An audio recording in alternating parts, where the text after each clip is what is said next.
Hi పిల్లలు! ఈ రాత్రికి హాయిగా నిద్రపోవడానికి ఒక మంచి కథ చెప్పనా? ఈ కథ పేరేంటో తెలుసా? వెర్రివాళ్ళు.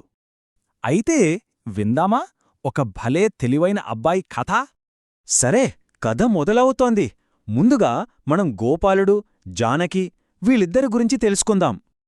అనగనగా ఒక ఊళ్ళో గోపాలుడు అనొక కుర్రాడుండేవాడు. అబ్బో, ఎంత తెలివైనవాడో! ఇక గోపాలుడికి పెళ్లి వయసొచ్చింది. వాళ్ళేం చేశారంటే జానకి అనే ఒక మంచి అమ్మాయిని చూసి పెళ్లి ఖాయం చేశారు. అయితే పెళ్లిచూపులకి వెళ్ళినప్పుడు ఒక వింత జరిగింది. అదేంటో తెలుసుకోవాలనుందా? అదే ఈ వింతైన ఏడుపు. గోపాలుడు జానకి వాళ్ళింటికి వెళ్ళాడు కదా. అక్కడ చూస్తే జానకి వంటగదిలో కూర్చుని ఏడుస్తూ కనిపించింది. దేనికోసం ఏడుస్తోందా అని చూస్తే పైన అటకమీద ఉన్న ఒక పెద్ద రోకలి బండవైపు చూస్తూ ఉంది. దాన్ని చూస్తూ భయపడిపోతోంది.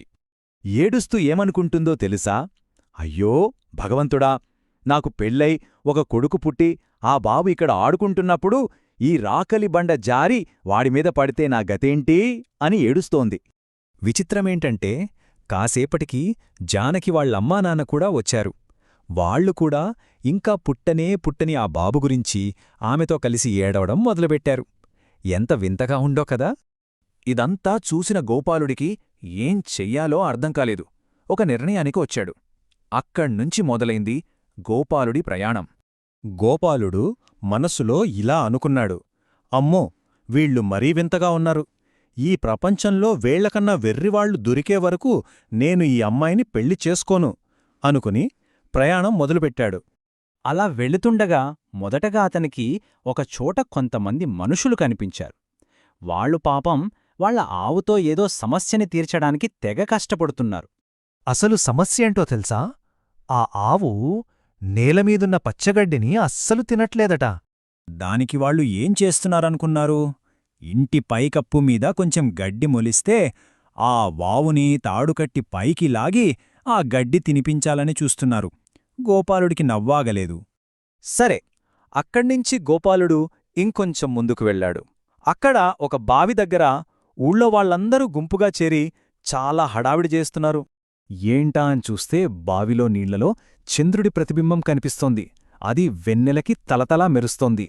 కాని ఆ ఊరి వాళ్ళేమనుకున్నారంటే అది నీళ్లలో పడిపోయిన పెద్ద వెన్న ముద్ద అని. దాని బయటికి తీయడానికి తలా ఒక పని చేస్తున్నారు. ఇదింకా పెద్ద వెర్రితనంలా అనిపించింది గోపాలుడికి. ఇలాంటి వాళ్లను చూశాక గోపాలుడికి ఒక విషయం అర్థమైంది. ఇక అతను తన ఊరికి తిరిగి వెళ్ళిపోవాలని నిర్ణయించుకున్నాడు. గోపాలుడు తనలో తానే నవ్వుకున్నాడు. అమ్మో, ఈ ప్రపంచంలో ఎంతమంది వింత మనుషులున్నారో అని తెలుసుకున్నాడు. అప్పుడతనికి అనిపించింది, జానకి భయం కూడా ఇలాంటి ఒక చిన్న వెర్రితనమే కాని పెద్ద తప్పు కాదని. అది ఆమెకున్న ఒక ప్రత్యేకమైన అలవాటు అంతే. అందుకే గోపాలుడు సంతోషంగా ఇంటికి తిరిగి వెళ్ళి జానకిని పెళ్లి చేసుకోడానికి ఒప్పుకున్నాడు. చూశారా పిల్లలు, కథ ఎంత బాగుందో? మరి ఈ కథ మనకు ఏం నేర్పిస్తోందో తెలుసుకుందామా? మనం నేర్చుకోవాల్సిందేంటంటే మనుషులందరూ ఒకేలా ఉండరు. ఒక్కొక్కర్లో ఒక్కో చిన్న లోపం ఉండొచ్చు, అది పర్వాలేదు.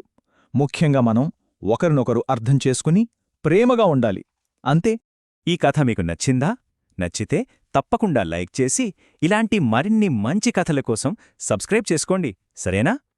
ఇక హాయిగా కళ్ళు మూసుకుని నిద్రపోండి. శుభరాత్రి.